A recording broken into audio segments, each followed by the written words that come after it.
Well, Thank you. hello. It's another magical day as we together encapsulate the world.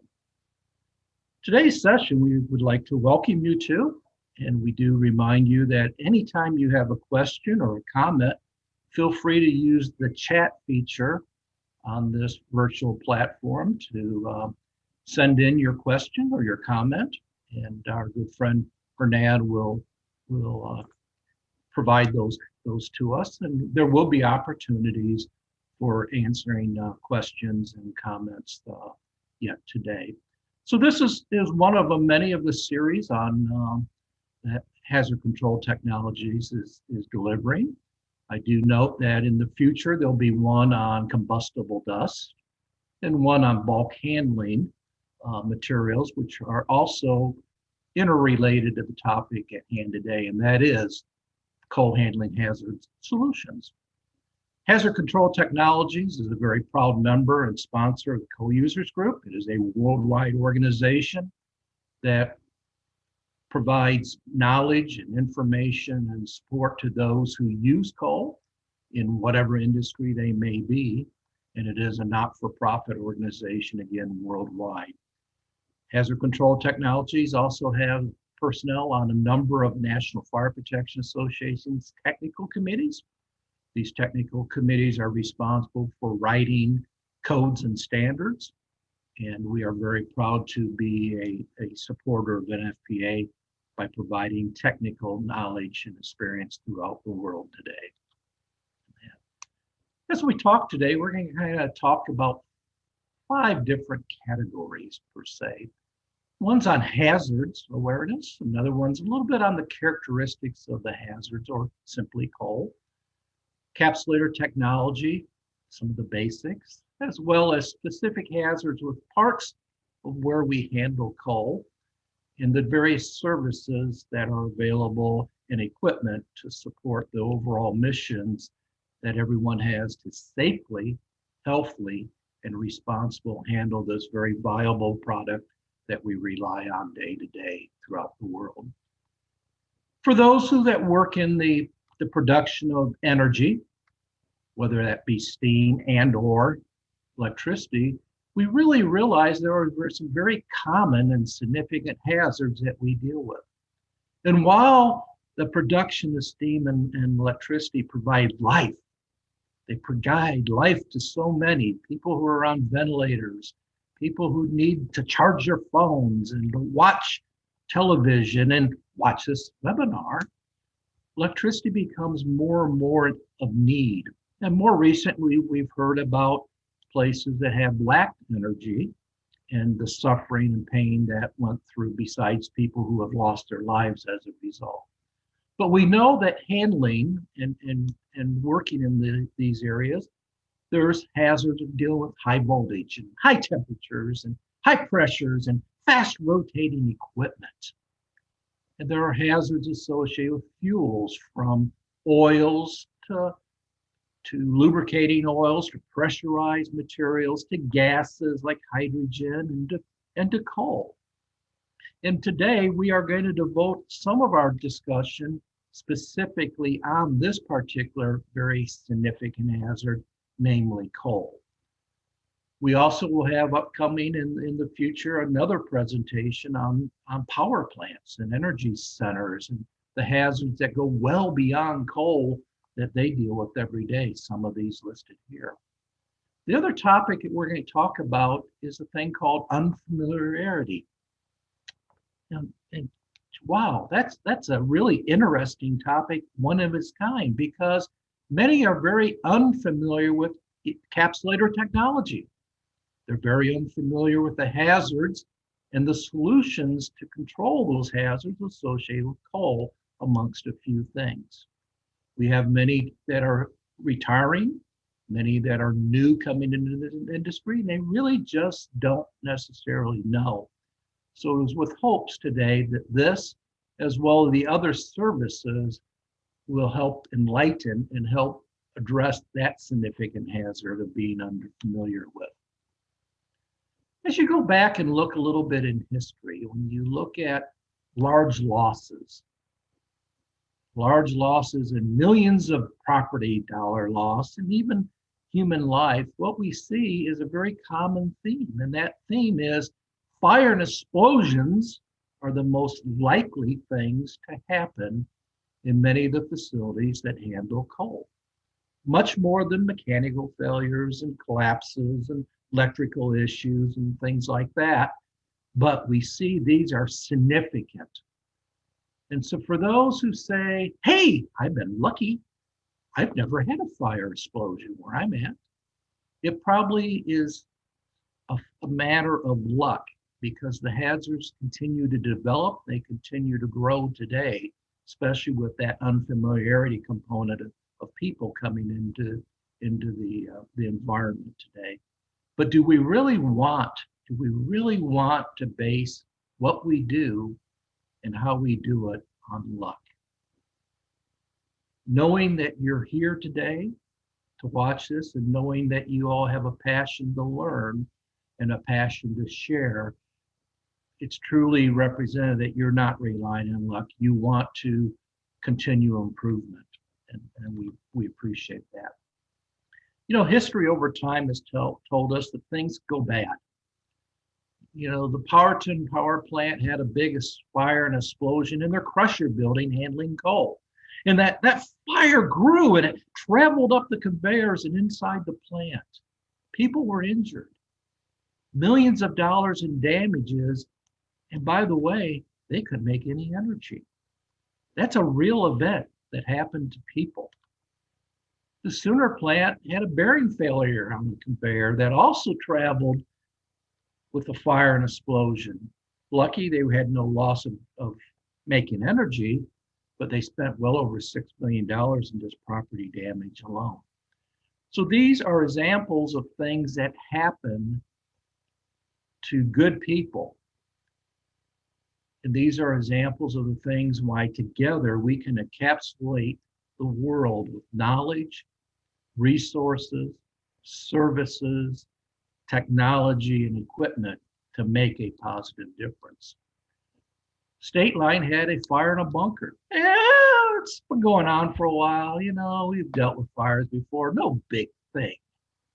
But it became a big thing because they continued to operate until the moment that they blew off the roof and blew the plant apart. Many were burned. They had well over a $13 million citations from authorities saying, you didn't do things very good. We're gonna slap your hand with a fine, plus the loss of generation and many other things. Again, preventable by asking the question, you don't know what you don't know, and to be able to be like you are today on this webinar, say, what can I learn and what can I take back and use to be proactive? Well, we do know that coal is a natural resource. It's taken from the earth.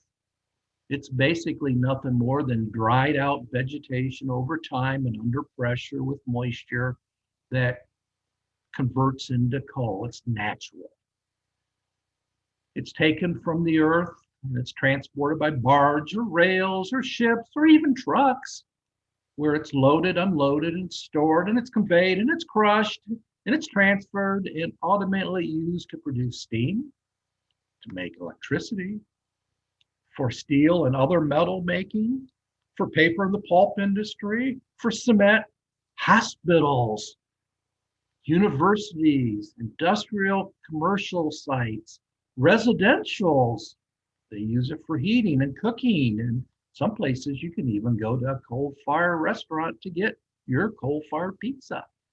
So it has many uses that apply throughout the world today that are valuable and much in need. There are different types of coal. There's a coal we know as anthracite. It's a very hard coal. It has a very high carbon content. And as a result, it has very strong heat. It's predominantly used for some metals and for some heating, but it's a coal that's not very widely known and even less used today. Bituminous coals. Bituminous coals at one time were a very widely used coal. Most of it, not all, but most, comes from the underground. And it's underground mined, some is surface mined. It has a pretty good carbon content, pretty good uh, uh, heat value, and it was, again, very widely used and is still continue to be used all over. Some of it for metals and some for energy and some for many other given reasons. Today, at least within North America, subbituminous coal, and I believe that's a correct statement around the world today, is becoming the most widely used coal. One is it's very low cost to mine. Most of it is just pulling back a little bit of earth and bringing out the coal, and there it is, we have it. It is a very moist coal that we'll talk about shortly. Very dusty coal. It's pretty good carbon content and does a great job on the heat value equally as well. And then there's also lignite. Lignite is the lowest value with the lowest percentage of carbon content, the highest percentage of moisture content, and needless to say, the least amount of heat value. All of these coals are valuable and are used in different applications and in different ways, but they all have some very common and some very unique hazards associated with them. While they give us many good things, the undesired characteristics of coal is they tend to lead to spontaneous combustion if they're not managed well. They can explode and go boom, and they do sometimes create dust. So those, while they're undesired characteristics, are also characteristics that can be managed and well taken care of. As we talk about mysteries today, the mystery of what is an encapsulator agent and technology, the mystery of how does coal ever catch on fire all by itself? It's an exothermic chemical reaction that occurs, and all coals will do it. Some do it sooner and more often than others, but most often it is, while we call it an exothermic chemical reaction, most people think of it in the terms of this mystical thing called heat of wedding. So you think for a moment that you're enjoying a nice beach and you're wanting to bring home something natural from your travels, and you dive down into the ocean and you get a sponge, because sponges naturally live in the water. And you bring it up and you squeeze it and you squeeze it and you pull out the water, and later on you come back thinking it's dry. That very porous sponge is dry, and all of a sudden you say, geez, I'm squeezing more water up. What's going on here? Well, there are some unique features of coal in relationship to that sponge.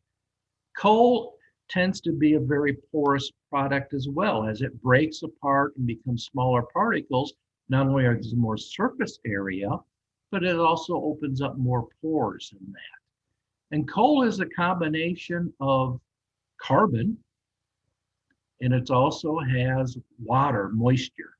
And water and moisture, as we well know it, not only is hydrogen, but it has oxygen.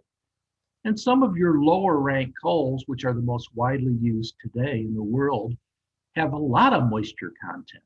And the fact of the matter is, when these inherently moist coals begin to dry out, for whatever reason, as they dry out and lose moisture, they want to get back in that natural habitat, just like that sponge wants to get back and suck up water.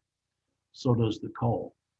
The difference is, as the coal sucks up the moisture, wherever it's coming from, it actually has a chemical reaction that generates heat. And as that coal gets drier, it gains more moisture, it creates more heat. And the other thing that we recognize about coal, because it has a high moisture content, it has its own oxygen supply. So sometimes thinking about, oh, I'll just take away the oxygen, I'll smother it with carbon dioxide, doesn't work very well. It might sound good in theory, It just doesn't work well in reality in that.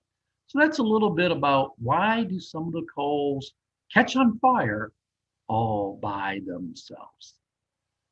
So, the primary cause of spontaneous combustion is really an exothermic chemical reaction of oxidation. That free oxygen reacts with the carbon that's within the coal. Carbon monoxide is generated and heat is released. The radiant heat and the insulation, because often this is occurring deep within, it's basically being insulated. The heat can't really escape, and it accelerates the process of drying more coals up and sucking in more water and oxidizing and so on and so forth. So the moisture really does influence the generation of heat, which kind of acts as a catalyst to speed things up, that rate of oxidation. So it does occur because of temperatures and particle size and airflow and volatile content and the reaction of it and the rank of coal and the impurities within the coal and the free moisture within coal and oxygen and heat capacity. Oh, wow, this is all mind-boggling. The bottom line is there are a lot of influences dealing with coal that lends itself, if it's not well managed, to spontaneous combust. When it goes undetected, that's when things go bad and people's luck run out. The goal that we share is to encapsulate the world today with knowledge, with services, with the technology and the know-how to control these so good things happen to good people. We also know that whenever you're dealing with coal, you're also dealing with combustible dust. And the two most likely hazards associated with combustible dust are explosions that we hear about and also flash fires that they happen, but sometimes we just don't learn from them because we don't hear about them as often, but they happen more than explosions do.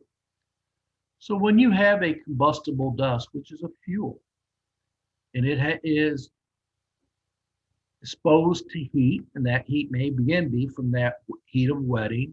It could be from other sources. It has air and oxygen. Remember, coal has its own oxygen supply within, and it gets dispersed in the air, and it's inside of some type of confinement, whether it's in a bin, a bunker, a silo, a dust collector, a building.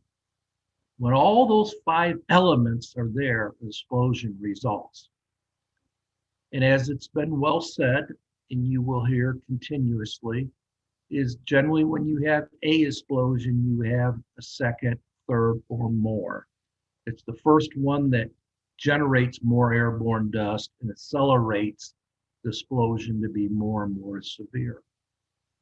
The other type of event that we talk about are flash fires. Flash fires are basically when you get the dust dispersed. Again, it has air and oxygen readily available. There's an ignition source that might be, as the dust got pushed up in the air, it was spontaneous combusting. There's the heat source.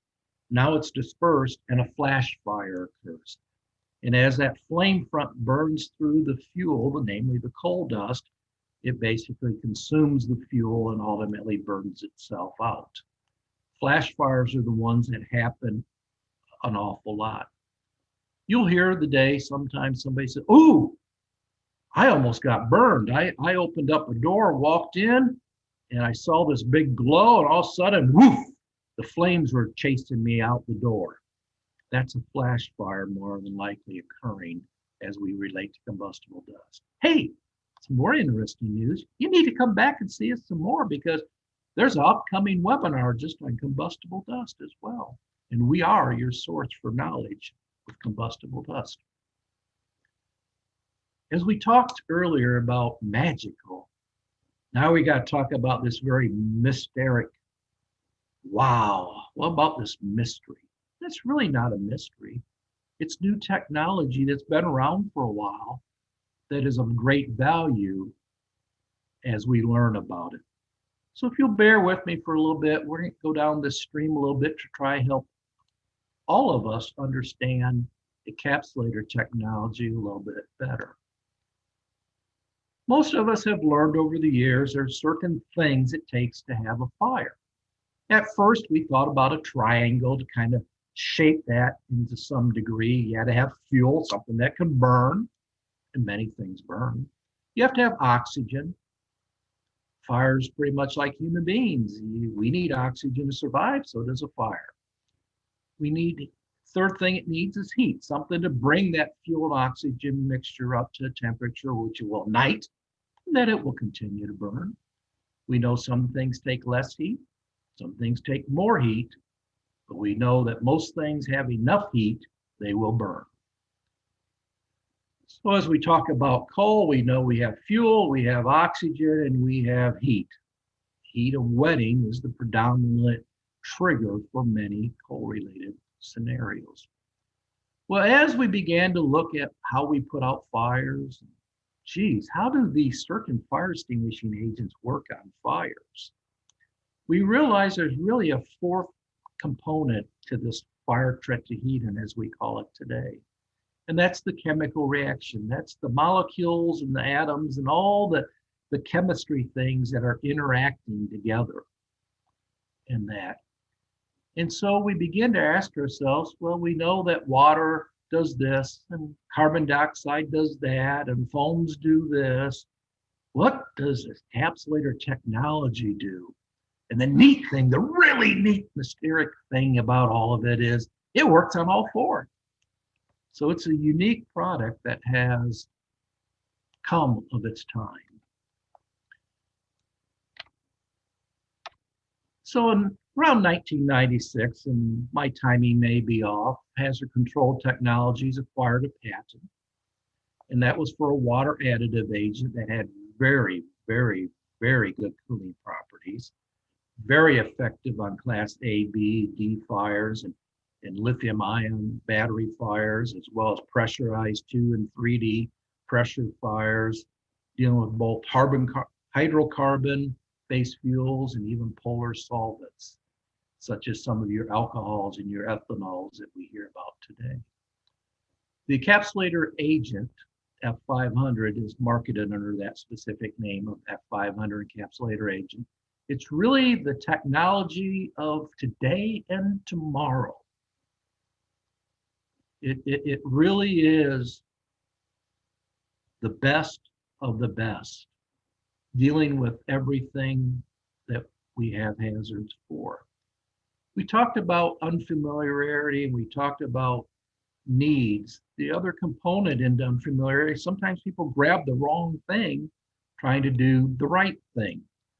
They grab a foam or a dry chemical, or they grab this or that type of agent on a fire that it's not going to work on. And sometimes it's worse, creates worse hazards.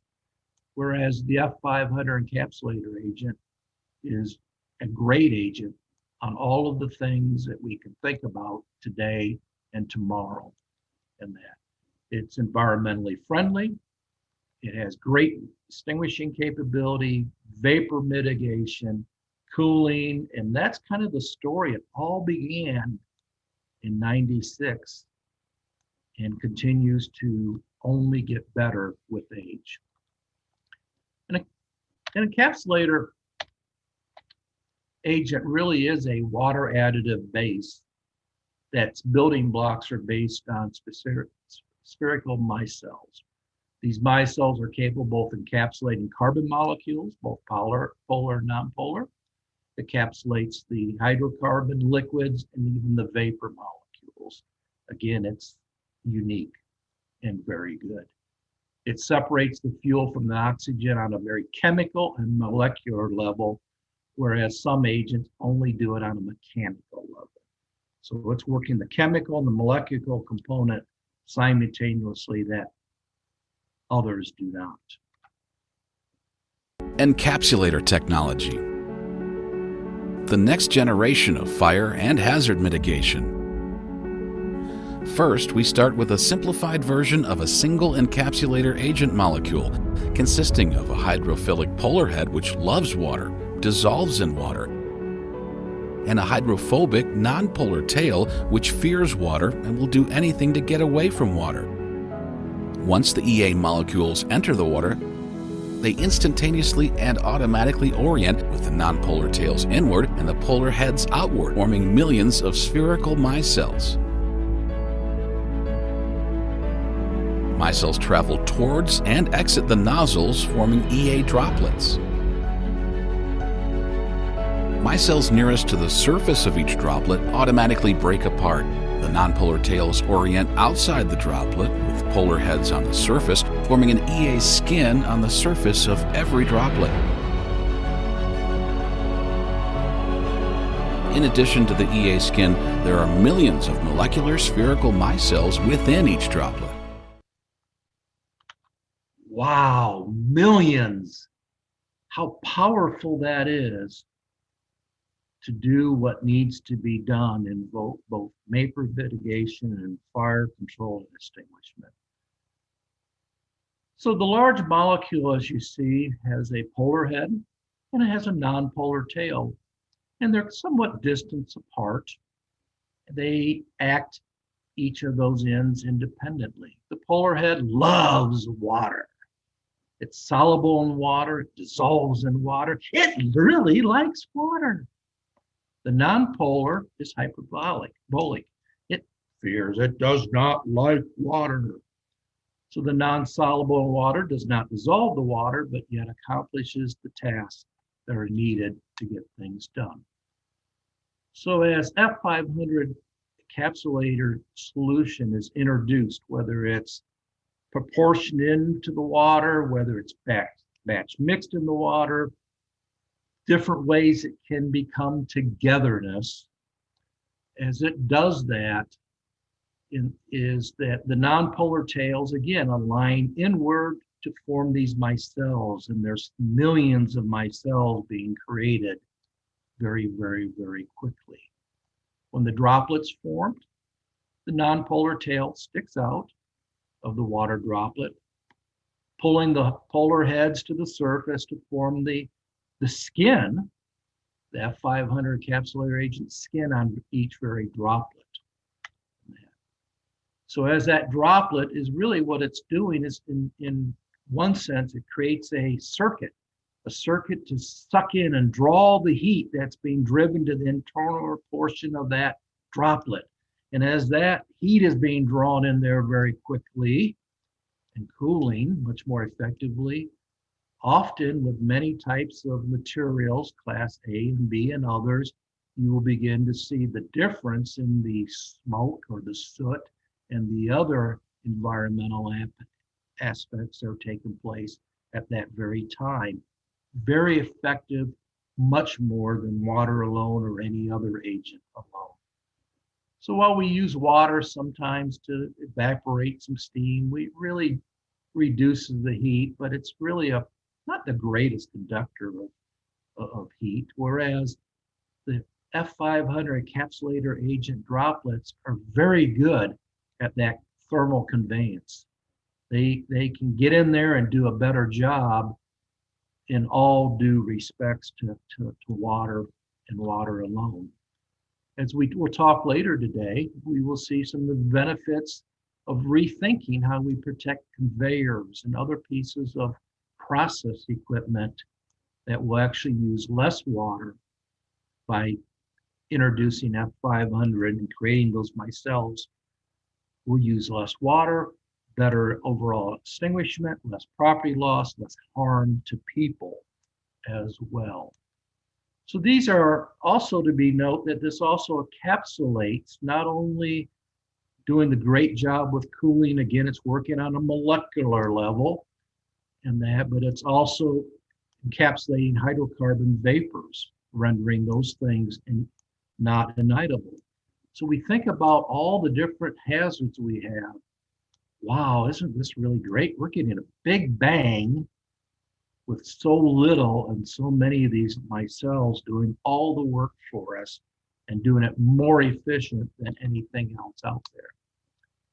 As we look at coal, for example, some have always had this attitude is And it's very much like we think about in some other areas of firefighting. More water. We'll just keep pouring water on it. The water will cool everything. And the reality, it doesn't. Water and coal generally aren't the best of friends. They tend to stay separated. So on the left, as you see water and you see coal dust, and guess what? They're not playing very nice together. They're actually staying apart. So you think about in some type of container. You think about being in a dust collector, maybe in a bin or hopper or silo or wherever. Could be out on a stockpile, and you're pouring water, and the coal and the coal dust is floating on top, spreading away. It doesn't really come together until there's an additive added to it. In the purpose of what we're talking about today, that additive, which is recognized by NFPA standards, is a water additive known as F500 encapsulator technology, one in its own very class. And it interacts with water, interacts with the coal, it interacts extremely well to do what needs to be done. It has the ability to really have a reduction in surface tension. So it gets to those surface areas. It moves around that porous particle of coal, very much like the sponge with a lot of little pieces to it. It moves across all that surface and it penetrates into those surfaces. It has a very, very rapid heat reduction ability, absorbs many more times than what water would absorb.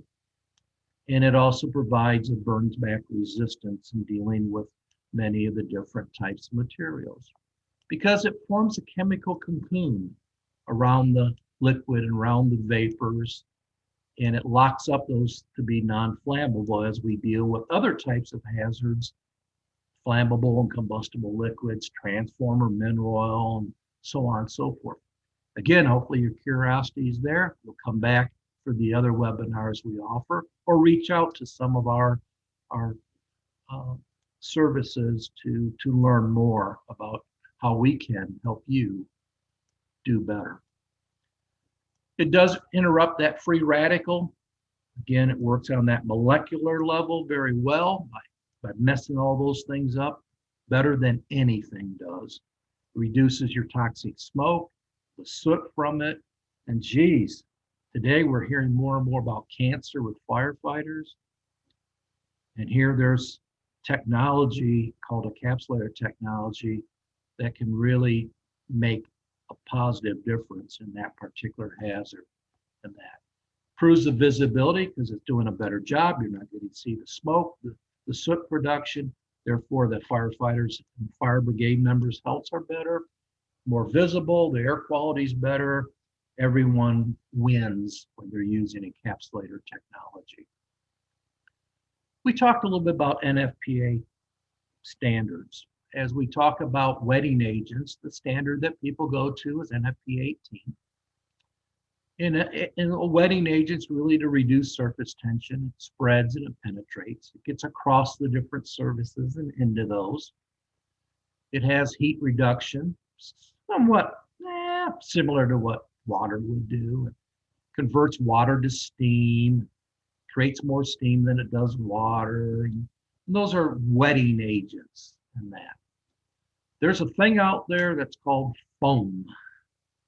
Not to be confused with encapsulator agent. Foam is under the NFPA 11 standard.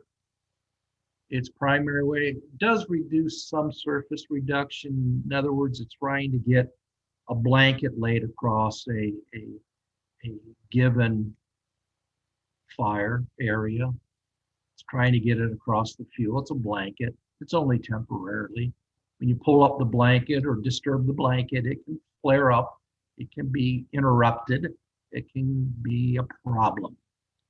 It does have limited heat reduction, although it also, when you're putting a blanket on, You also tend to hold heat in, and any other types of vapors or combustible or explosive gases in.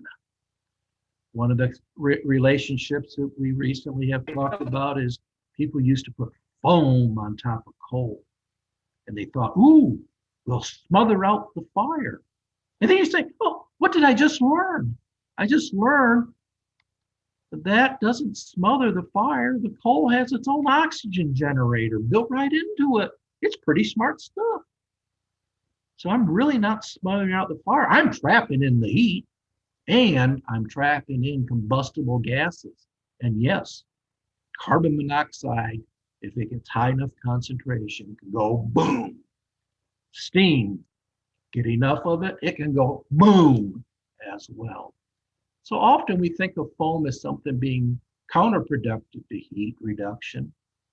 It does require some maintenance. It does require efforts to keep it separated for a longer period of time because the heat is going to dissipate very slowly. Encapsulator agent is under NFPA 18A, more specifically Chapter 7. It's in a category of its own because it's better than everything. And I'm being only sharing with you my personal views that I truly believe that it is the best of the best. It has the surface tension reduction. When you're dealing with very small coal particles and dust, you need that to be able to move across those small areas, even though they have very large surface areas. They can encapsulate the fuel and the vapor molecules and render them non-flammable and non-ignitable. Does a great job in heat reduction, changes that heat mechanism of the water droplet, boom, quickly. 10 to 20 times faster in the heat reduction than plain water, than wetting agents, and more so, much better than foam. Wow, pretty powerful. Why didn't I know more about this sooner, you might be asking yourself. The question is, now that you know what you know, how will you apply that knowledge in a proactive fashion? It does interrupt the free radicals. It's proven. It's got high molecular density. So it does a wonderful job, again, dealing with those types of things. So encapsulator agent, F500 encapsulator agent, really is the third category of agents today.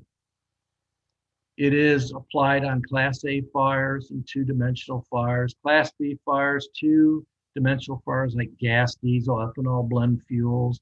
It's used on Class K and Class F fires. Wow. And now expanding the horizons of hazard mitigation abilities. We know that it works extremely well on Class A, three-dimensional, including coal and biomass, wood and rubber tires, and the story continues to go on. Class B fires, two and three-dimensional fires that foams do not work well on at all. Transformers, turbine lubricating oil system fires, pressurized oil fires, works on those flowing and spraying fires that happen at flanges and other places. We know that it does have the ability to work on Class C fires when you follow some basic principles. And that has been proven over the years and more recently proven by FDNY and CODN during some of their testing and reinforced by others as well. Again, be responsible. It does require some knowledge and some training that we won't necessarily talk about here, but is available. Class D fires, magnesium and titanium, and oh wow, the big hazard of coming today and tomorrow, lithium-ion batteries. Our world is going to batteries. And are we prepared to deal with the hazards of those thermal runaways and those fires and those hazards associated with it? The short answer is yeah. With that F500 encapsulator agent, you bet. Flammable and liquid spill controls, it can help do the vapor mitigation and do it in a friendly environmental way. It's biodegradable. It basically evaporates. Wow, neat stuff. It's the only agent that's proven to extinguish lithium-ion batteries without reignition and with recommendation for electrical energized transformer fires. Again, we've had some webinars on that topic of transformers and lithium ion, and I encourage you to, if you're interested, to learn more about those, and you certainly can ask questions today. So, hey, reminder, if you got questions, throw them in the chat before you forget. And you know what? Hernad really likes it if you put your name and your email address in the chat box too, because he likes to send out this presentation to you and other information that you might find most valuable. Okay, let's get into the meat of what you've been waiting to hear. We're going to talk about coal in some different perspectives, not in detail, but in some very general concepts. One called housekeeping and cleaning. Oh, did you see those pictures? Those are real. We realize that when coal and coal dust builds up, whether it's on horizontal surfaces or on vertical surfaces, and you know it's pretty thick on vertical surfaces when the plant artist or who they really like at the plant's names are printed and wrote in the dust, or when it's piled up so high that you say, how high can it go? Those are huge problems for spontaneous combustion, for flash fires, for explosions, recipe for disaster. But we also know that there's times that it's really hard sometimes to get up high in some of those horizontal vertical surfaces. Sometimes we need something that, the water just floats the dust. I'm just moving it from place to place. And I'm trying to do a good job cleaning. There's a product that Hazard Control Technology has called Dust Wash. And it works excellent in the characteristics of being able to remove the dust and handle it safely in the removal process with the least amount of liquid that's needed.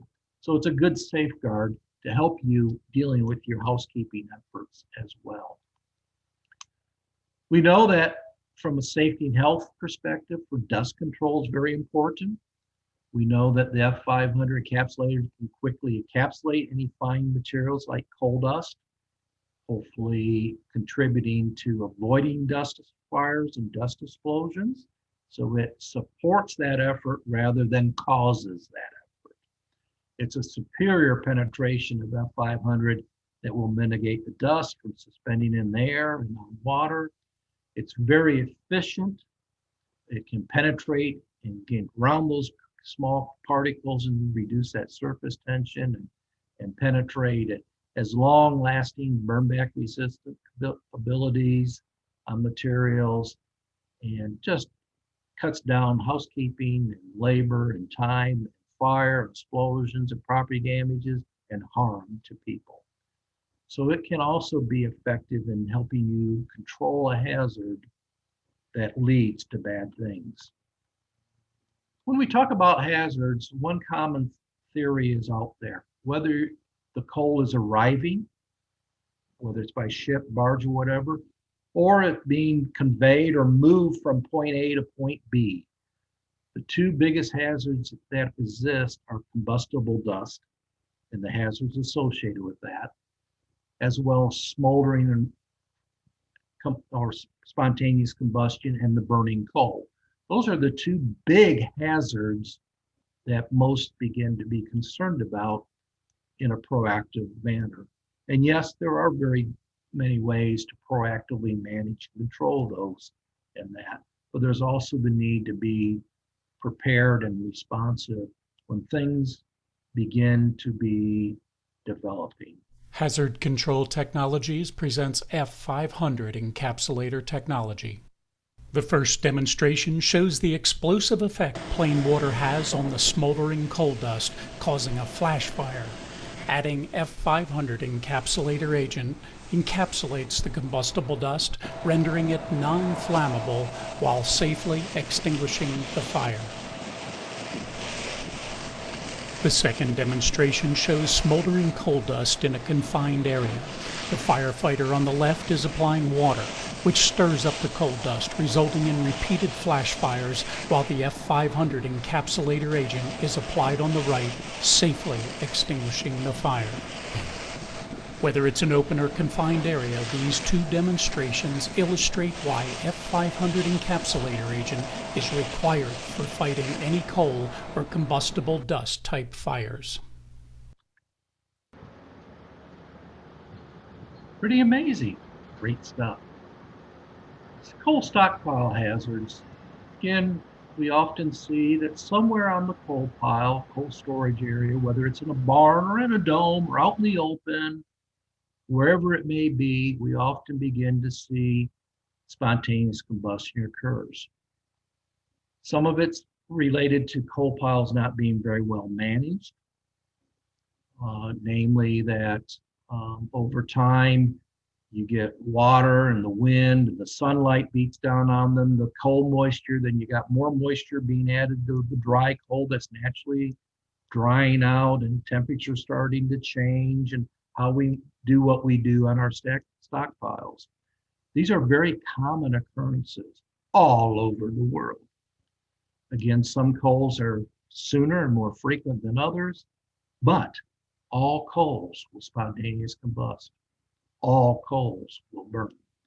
All coals can be involved in an explosion or a flash fire if they're not well managed and people are not well prepared and knowledgeable how to handle those. In stockpiles, often the small stuff and the big stuff start to roll down towards the base of the pile. And now you've got very loose stuff around there, and the air begins to move through there, and the sun beats down on it. And geez, it's really easy for that coal as it dries out to get moisture from the rain or from each other, because there's a lot of space around it, a lot of surface around it. And these are the areas that on a coal pile that are more prone to combustion. Doesn't mean that others won't, parts of the pile won't be, but these are very, very subject to it more sooner than later. It generally begins deep in the pile. That coal begins to dry, begins to get hot, begins to lose moisture, begins to suck in more moisture from anywhere it can get it, even from adjoining coal particles. And it creates more heat through that exothermic chemical reaction we call heat of wetting. Sometimes it only takes a few days to get it going. And that sometimes we don't even know it's happening because it's not in our plain view. Other days we look down and we see ash. Why is there ash there? Ash generally is a sign that combustion has or is occurring. So there are a number of factors that accelerate the fire problem and the dust problem associated with coal storage. And water generally just accelerates, giving it more acceleration to heat and continue to burn and grow and consume. So often you don't see what you don't see unless you're looking to see something that you may not want to see, but at least by seeing it, you know that you can deal with it sooner than later. I always thought one of the neatest technologies ever came out besides the microwave was a thermal imaging camera. It gave us a different view of things that we normally can't see. And by understanding that and having encapsulator technology at present and the other appliances, we can now deal with it before it becomes a growing problem or a big problem. But here, if you look at the right, you would never know anything's wrong other than there's a bunch of loose coal laying around the pile. And now when you look at the thermal imaging, you can actually see spots that are hotter than others. And that is the development of what we're going to call the problem. Hazard Control Technologies presents F500 encapsulator technology.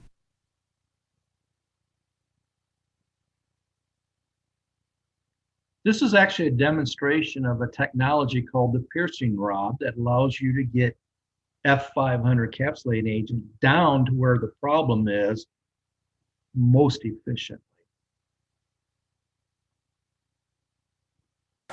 Hi, I'm Ken Fisher, along with Byron Sarago. I'm going to take you through the introduction to the piercing rod, show you how we assemble it, put it together, and use it in the coal pile over here in just a few moments. So first thing we're going to do is take you over and show you how we hook up the eductor to a foam bucket, have that ready to use. That's not a foam bucket, that's an situation. F500 encapsulated. Hooking up the adductor, you're going to make sure that you use no more than 150 foot length of hose.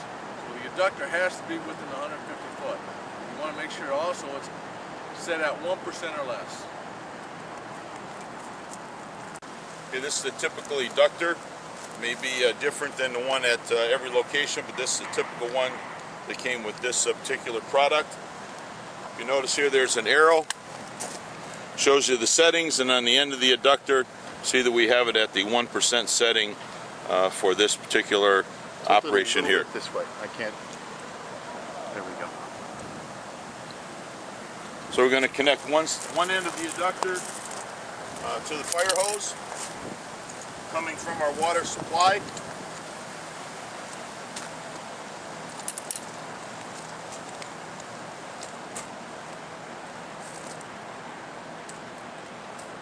The eductor tube would go into the bucket of F500 foam. The other end of the eductor is connected to the fire hose line going to the piercing rod itself.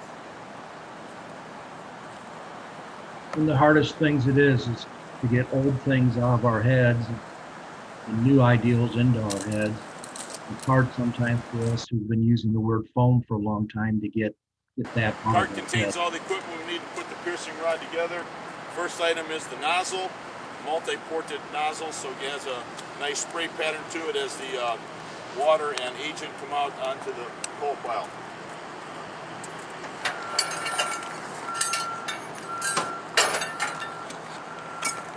That gets connected one to the pieces of conduit.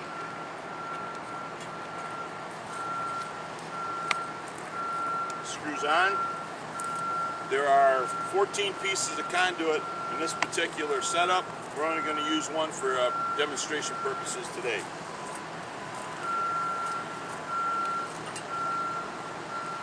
This is the main assembly of the piercing rod. It goes on to here. Tightens up. We're going to hook the valve up, quick disconnect valve. We're going to hook it up to the fire hose.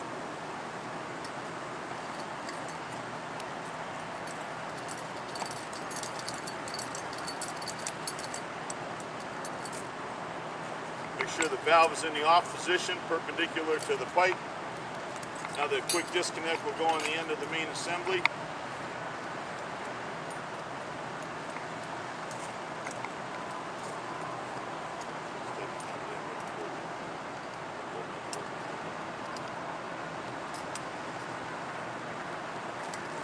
Okay. Now we're ready to go. We turn the water on.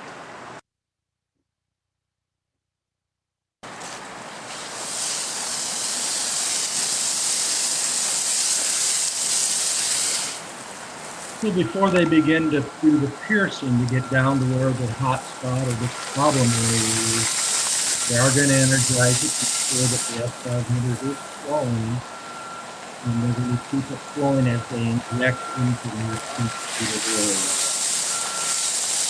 They can reapply it as needed to the least amount of liquid and most effective. One thing I do want to comment on, just because you saw the video, it still need to have training. So just because you bought a piercing rod or want to buy a piercing rod, and you really need to, make sure that you take advantage of the training services are available so that you understand the full safety values behind it and the most efficient use of it as well. We talked about combustible dust, and again, there's a webinar coming up on that very topic in the future. But one of the things that we know dealing with coal, that many of people collect the dust. It's one of the ways that dust is mitigated. The most common way is dust collection is with collecting it dry and using an air material separator to separate the air and the dust apart and doing something with the dust.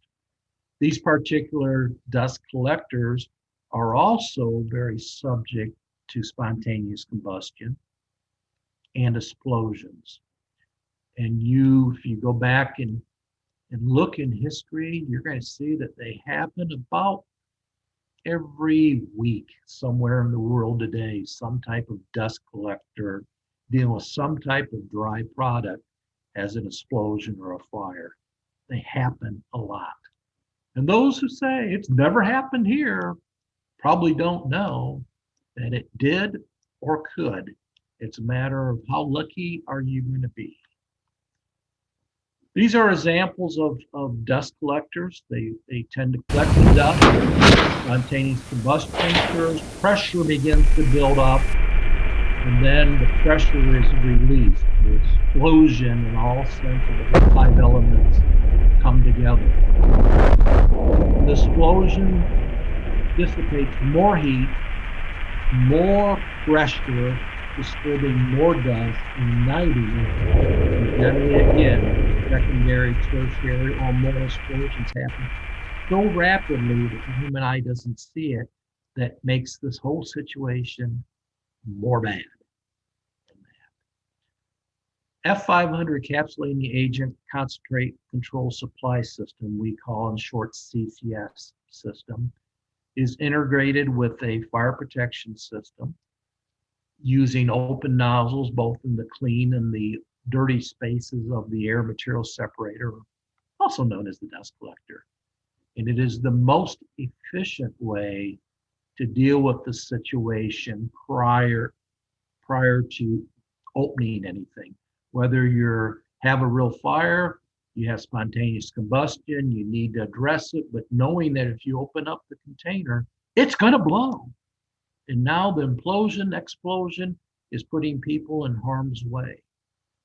The CCS system is a very effective way to get the F500 agent in that enclosure and do so safely for all parties concerned, allowing it to penetrate around the coal particles, the coal dust, reducing that surface tension, doing its encapsulation, doing its cooling thing, encapsulating the carbon monoxide, doing all those wonderful things so that you can manage what's already happening safely. The other component behind having that type of system is sooner or later, it's going to need to be opened up. Maybe to replace the bags, maybe to do some maintenance work, whatever, maybe to clean it out. And wow, if you had a system, what a proactive way of cleaning that out with putting any person who may be familiar or unfamiliar with the hazards in harm's way. What a neat system. Conveyors are another example where we have transportation of coal across generally a rubber belt, given a good way to get coal from one place to the other, sometimes transferring it from one conveyor to another conveyor, but it's used to move coal. Sometimes coal spills, and sometimes combustible dust is in around it, and sometimes it gets hot. It could be from a bearing that's overheated, it could be from hot coal being moved. Many different things contribute to the fire and flash fire hazards associated with conveyors. But one thing is often clear is that traditional sprinklers, as we often have seen in commercial buildings with closed sprinkler heads, don't react fast enough. The fire's moving faster than the sprinklers can react to it. And that video you just saw was an example how fast a conveyor fire can move. One of the neat things is with the concentrate control supply system for a conveyor with open nozzles, it too can apply F500 encapsulating agent in that system to even use less water and to be much more effective in all areas of fire control, firefighting, and mitigation. So again, it has all the characteristics that can make something more efficient, safer, and better. There's another product out there. Some of you over the years have heard about coal mills or coal pulverizers, whatever you language the facility uses. It's nothing more than a piece of equipment that's robust in nature, and it takes the coal and it grinds that coal up into very small powder-like material mixed with air and blows it someplace for its processing. Coal pulverizers and mills basically are the right scenario in most cases for an explosion to happen. They generally have very small particles, it's airborne, there's oxygen, there's dryness out of it, it's trying to suck in moisture. All these conditions are right for it to go boom. And some do, and many do. MilPro is a joint effort, and it is a system that incorporates the encapsulator technology within the system to take the human error out of the picture and add human safety and health to the picture by monitoring and recognizing when conditions are developing very quickly that could lead to the explosion that happens very quickly. And it acts with that to encapsulate and to deal with the scenario before it goes boom. So if you would like to learn more about protecting your coal mills or pulverizers, our partners out there with MilPro will be more than honored to share that information, or you can reach out to anyone at HCT to guide you how to contact them. Fires and explosions do happen in storage bins and bunkers and hoppers and silos and containers that contain coal for a temporary purpose. Sometimes those fires and explosions start out as a smoldering fire, and sometimes people are dumping hot coal in there, but most of the time it's smoldering. And the pressure builds up and the explosion occurs and it vents wherever it can vent. In the picture to the left, it vented right out of the top of the silo. It tore the roof off of it. The other one, it vented on the right, it vented the entire into the room, blew the walls off the room, blew the brick down on the transformers. It just blew things everywhere. Very powerful. So bins, bunkers, silos, hoppers are very dangerous. And again, training in bulk material handling is a good thing to have before you need it. You will see on the picture to the left, there is hot coal, smoldering coal within a bunker within that particular facility. You will see somebody walking around right now totally engulfed in dust, and the explosion occurs. They are now totally engulfed. On the right, simultaneously to what you were seeing on the left, is that dust continued around the bunkers down to the open areas within that building, namely the feeder floor that's directly underneath the bunkers on a different level, the floor separation, engulfed that entire area of the feeder floor. And you saw the sparklers, you saw the explosion, you saw the flash. That's a little bit of coal in a closed area that went unrecognized, undealt with, and boom, how massive of an event that begins to be. Coal bins, bunkers, hoppers, and silos, again, are dangerous. And if you have a facility fire brigade or you have fire service, fire departments that will come in those areas, training is really a good thing to have. The piercing rod, as we saw earlier in that demonstration on a pile, is an instrument that we need to be able to apply the F500 encapsulator agent. So some of the hazards that make these things very dangerous, they are generally an enclosed area. They generally have trapped or stagnant areas where the coal doesn't flow and begins to become aged. As it begins to age, it dries out. It's seeking moisture. It's generating heat, spontaneous combustion is occurring, it begins to grow. And then in some cases, you actually have where it's burned up the coal and created a void or a cavity, and that cavity is building up the carbon monoxide. And when that cavity gets disturbed, it's pushing that pressure wave, that carbon monoxide and gas and everything, the dust and so forth, following upward. It's already got all the right conditions for an explosion to occur, and there it does. Inactive silos and bins and bunkers are very, very dangerous if they're not very well managed and likely to have those things. So if you want to be a blue winner ribbon winner, be number one. The very first thing you're going to do if you suspect you have any type of condition, the very first thing takes place is the urge not to run in and start doing something, but the urge that stop. Our first effort is to do reversed hazards mitigation. We want to lower the risk profile before we go in and add to the problem.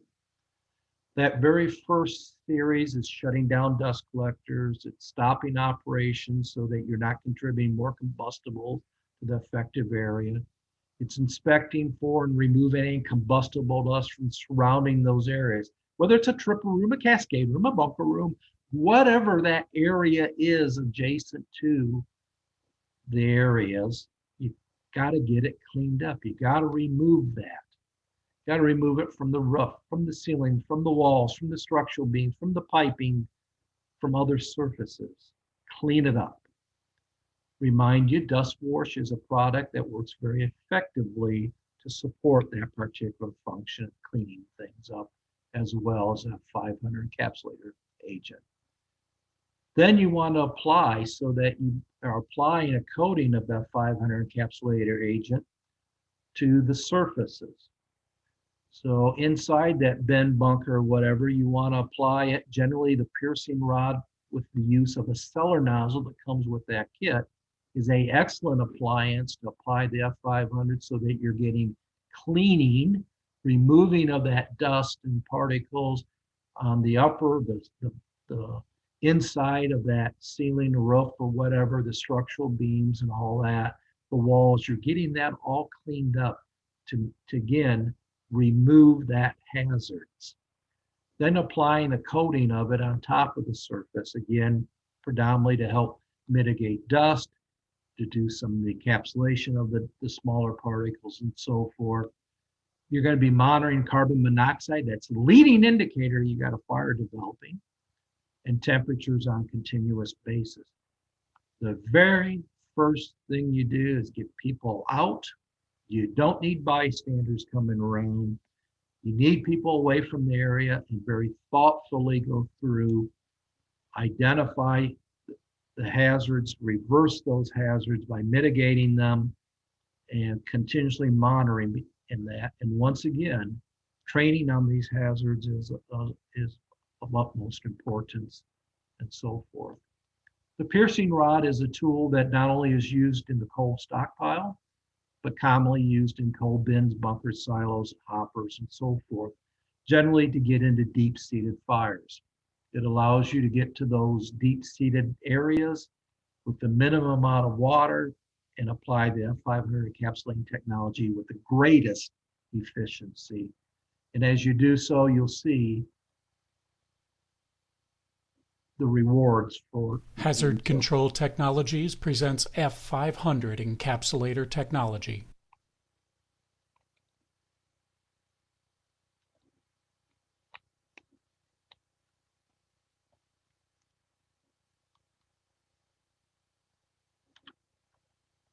I'm sorry, I meant to not use that. The other part, whether they're there now in the design, and then FPA standards do call for them today in design, every 50 foot or less. However, many do not have them. The other areas, some have added to bins, bunker, hoppers, silos, and so forth.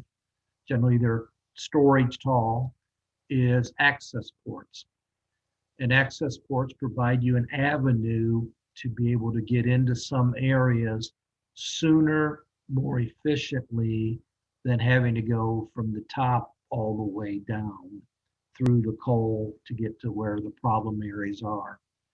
On the left, you'll see a photograph of an example where they have put a pipe in there with a valve, and the way that pipe is set in the upright position, it's also not to trap coal in there, become stagnant and a source for heat of wetting, but it's also an area where you can get down the piercing rod into and get it into the areas where they're most prone to have stagnant areas and problem areas are. So it's one of the things, part of the planning process and part of emergency preparedness is to look at, if something happens, I'm going to be using a piercing rod. It's the most effective tool. Can I get to it? And what's the most efficient way to get to it? Again, on the left, these are very tall silos. They have walking platforms, working platforms. They have ports in there as an alternative should the fire be deeper into the silo with least amount of effort to do so. But the piercing rod and F500 encapsulator technology is the right solution. But again, it's the right solution with training. It's really irresponsible just buy something and say, hey, if I need it, it's easy. Anybody can use it. I remember the time when I worked for the state fire marshal, I responded to a fire. And it was at a hotel. And it's where everybody said, oh, anybody can use a fire extinguisher. You have to be an idiot not to be able to use a fire extinguisher. They used every fire extinguisher on the property on a small kitchen fire, well in excess of 30 10-pound dry chemical extinguishers, and never got the fire out. Never even put a dent in it because they did not understand the techniques and so forth of it. So training is another component of the whole puzzle here, the mystery part. So in this particular case, again, this is a deep-seated fire. They're using the piercing rod. They have a trained fire brigade member or a fire department member that is constantly monitoring for thermal imaging, watching those hot spots, seeing if you're getting where it needs to go, using temperature gauges, using CO detection equipment. They're looking for blistering paint. They're looking for cherry red surfaces. They're looking for indication of what's taking place as they begin and continue to go through the process. They're working in harmony together in that. Hazard Control Technologies presents F500 encapsulator technology. Watch what happens here. At this Kentucky power plant, a thermal imaging camera is being used to locate a deep-seated coal hotspot. Direction is given to a team on top of the coal silo using Hazard Control Technologies' piercing rod. As the tip of the piercing rod approaches the hotspot, a 1% solution of F500 encapsulator agent is injected into the coal. You can see the coal being cooled in the video as the color changes to blue. The unusual rectangular area that appears to still be hot is an insulated hatch on the side of the vessel. The coal behind it is actually cooling. F500 encapsulator agent has a unique ability to rapidly penetrate the coal and cool the fire.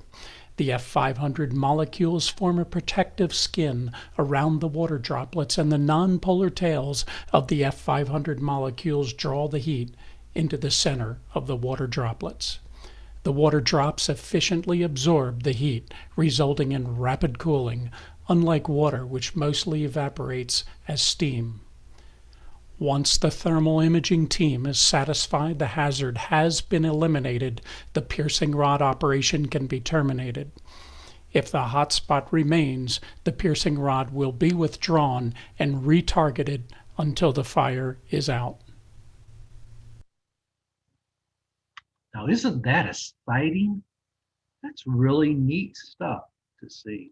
Now you've answered a mystery, a question that you've probably had for a long time. Now, there are some other innovative solutions. And those innovative solutions go from equipment, from appliances to systems to even services. I like to share with you some of those thoughts with you now. From the equipment side, there's a variety of pieces of equipment or appliances or apparatuses, whatever term you want to use, to aid you in applying the F500 encapsulator agent to the application that you need. It kind of reminds you of why don't we just buy one ladder, and if we need to go higher, we'll just tie them together.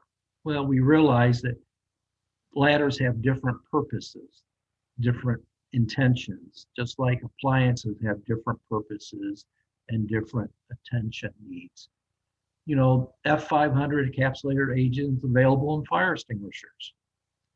They're available in a quick attack mobile unit so that you have everything you need.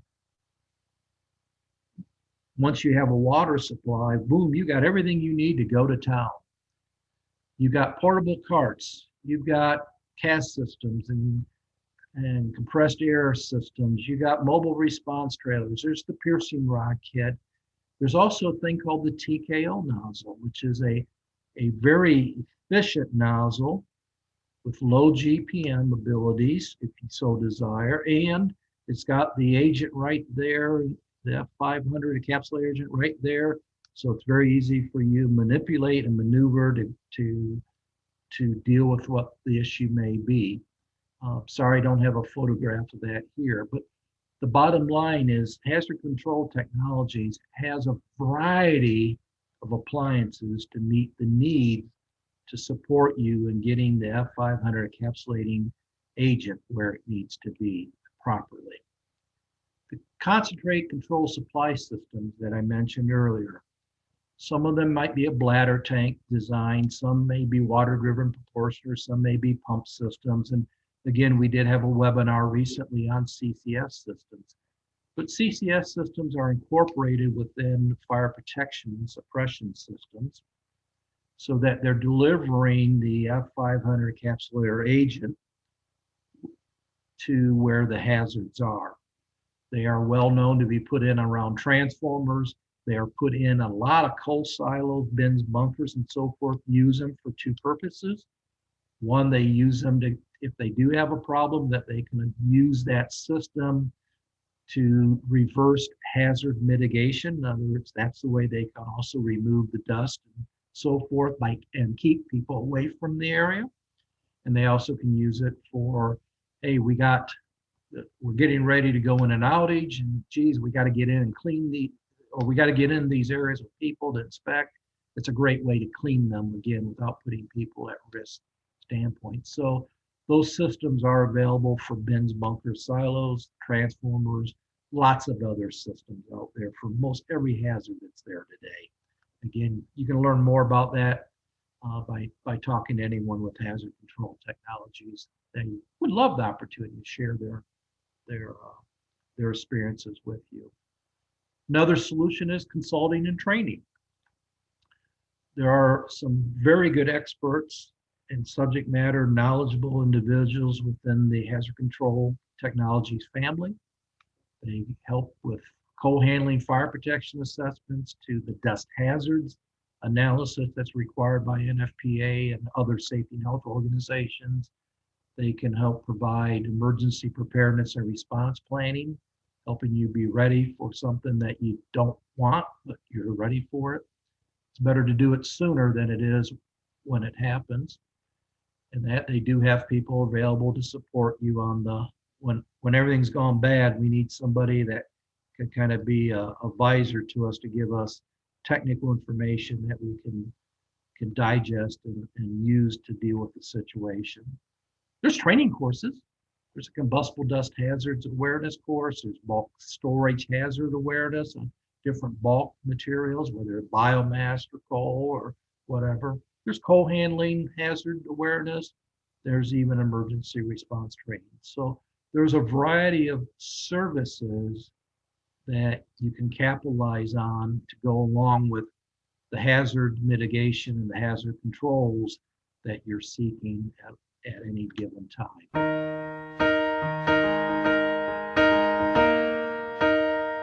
situations for us that sometimes get put Where is the in moment we need it the most? You kick up the leaves and the magic is lost. And tell me your blue skies fade to gray. And tell me your passion's gone away. And I don't need no carrying on. Stand in the line just to hit a new low. You're faking a smile with the coffee to go. And tell me your life's been way offline. You fall into pieces every time. And I don't need no carrying on. 'Cause you had a bad day, you're taking one down. Well, I have talked for a little while. Hopefully that video kind of woke you up to the importance of situation awareness, being aware of what's going on ahead of time so that you don't get beat in the head by something that you weren't prepared for. And that. So with that said, what kinds of questions or comments do you have? Hernan's just really wanting to ask a lot of questions that are coming in from you or comments that you may have. Yeah, really, I love the presentation. I all the time I learn every time you talk, Bob. Thank you so much. And we have a comment from Chile. Is our friend Roberto Gonzalez. He said, "Hello, dear Bob. I just wanted to contribute that the Asian F800 reduced the tension of the water between 22 to 25 dynes, unlike the others, which allows it to be one of the only agents that allows this mobility in these pulverized or ground combustible materials. Great presentation, Master. Greetings from Chile." Oh, very nice. Thank you so much. You know, I wish back in my younger days in the fire service and in the industry that I'm retired from, that I had the advantage of F500 encapsulator technology. It's the most wonderful thing out there. I have seen in too many cases that things have gone bad by wrong selection or things have gone bad by misunderstanding. So this is why I'm very glad that you joined us for this webinar. I hope that you will take advantage of the products and the services and the knowledge that we want to share to make you successful in that. And thank you very much from our friends in Chile for your very nice comments on that. It really is the agent that can do everything you need something to do. Yes, and it's great, Bob, because more we use the product, more we have a lot of distributors in all the countries, in a lot of countries, and more they use, we start to know more and more how we can protect the people, how we can use for safety, prevent a lot of fires with cleaning, with coal dust prevention. Yes, more we share the acknowledgement of this encapsulator technology, more we can help the people to prevent different kind of incidents. Well, one of the things that comes to mind that I've witnessed in my last few trips, not that I've traveled much with COVID, but it seems to be the one consistent factor that as I have traveled with COVID, I've run into is where people have multiple types of agents. And then you say, hey, we have a problem, and you react to the problem. Because at the end of the day, firefighters and people who use coal are very good at reacting. When something goes wrong, we come together to overcome the problem. If we had that kind of enthusiasm and energy to prevent it from happening, would really be wonderful, but we are really good at being reactive. Our efforts today are being shifted to being proactive, to anticipating. In those cases, one observation was they had a problem. They sent somebody down to the warehouse to get firefighting agent, and they come back with something other than what they really need, namely a 500 encapsulator agent. They come back with a foam, or they come back with this, or they come back with a wetting agent, or whatever. And then they're wondering, why aren't we getting the results? Because people make mistakes. People are human. They do err. And when you begin to narrow down your choices, you also begin to mitigate that human error possibility. And so the question comes is, if I got an agent that can do so much, why do I need to confuse people with other agents out there when I can do it with one? And that more efficient. And generally your buyers like it at the end of the day too, because they don't have so many different things to mess around with. That's just an observation from a few trips. Yeah, Bob, you're right. It's incredible. When more you talk, more you know the people and try to show how work this product, and they don't be convinced they want to use water, they want to use foam, but when they start to use this program and they can see how they can prevent or how they can use in the fires, they can start to be believers and push how to use the product. We have one question. This is from another country. The Latin people is from Brazil. It's in English, not in Portuguese. Okay. Our friend George Becerra said, do you have information about coal dust explosions in ship hulls or ship loader? You touch the guy, George. Come on, Bob. You know something about that? Oh yeah, it's not pretty. So when you talk about ships that are generally carrying a cargo, that cargo may be coal.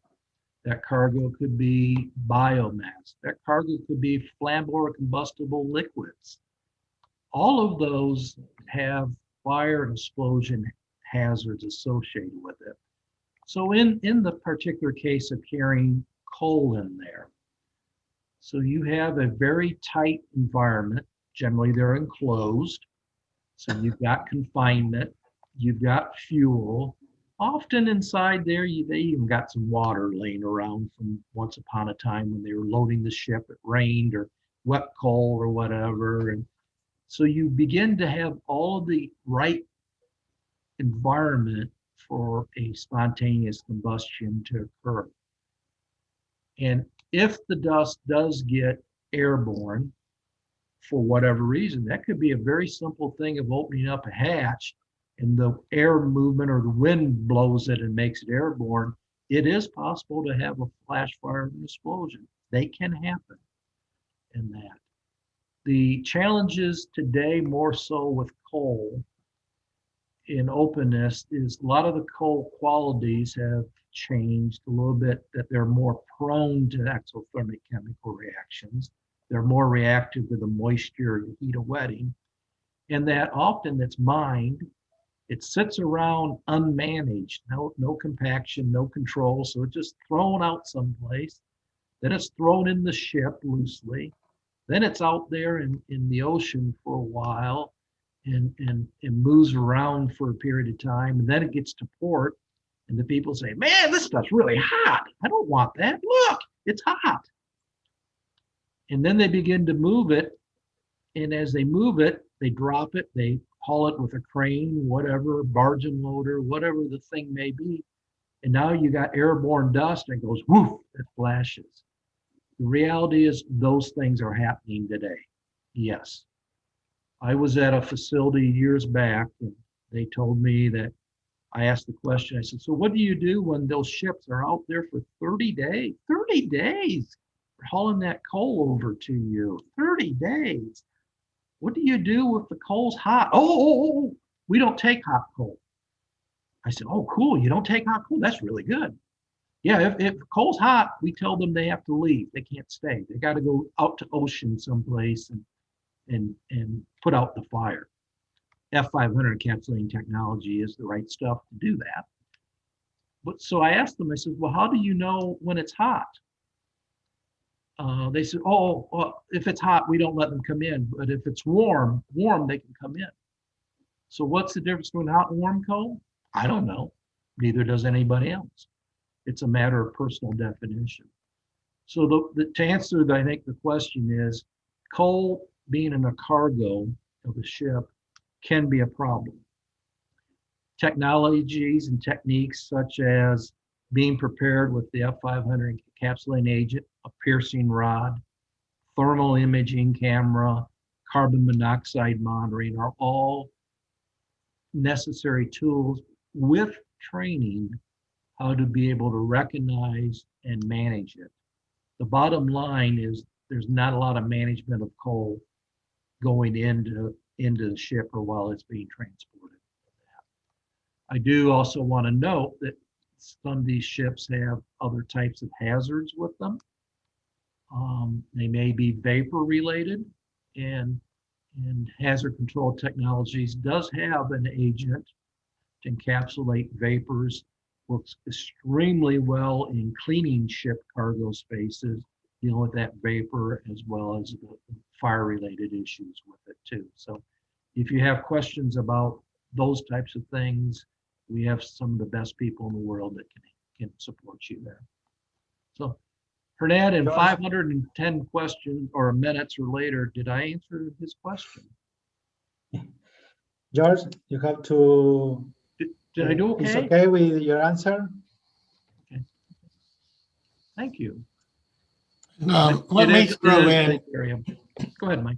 Let me throw in that we've installed several F500 concentrate control supply systems. These were actually bladder tanks that were mounted on a skid, included the deluge valves, the proportioning, other items like that were approved by Lloyd's Registry. And these were some coal hauling barges, some lake freighters that owned by Canadian Ship Lines, where they would haul the subbituminous coal from the US, from the port in Wisconsin over to Ontario. And so we did 2 ships and actually have a 3rd skid unit right here in the warehouse ready to go for that type of an application. So if anyone has that application, be glad to talk to them about it.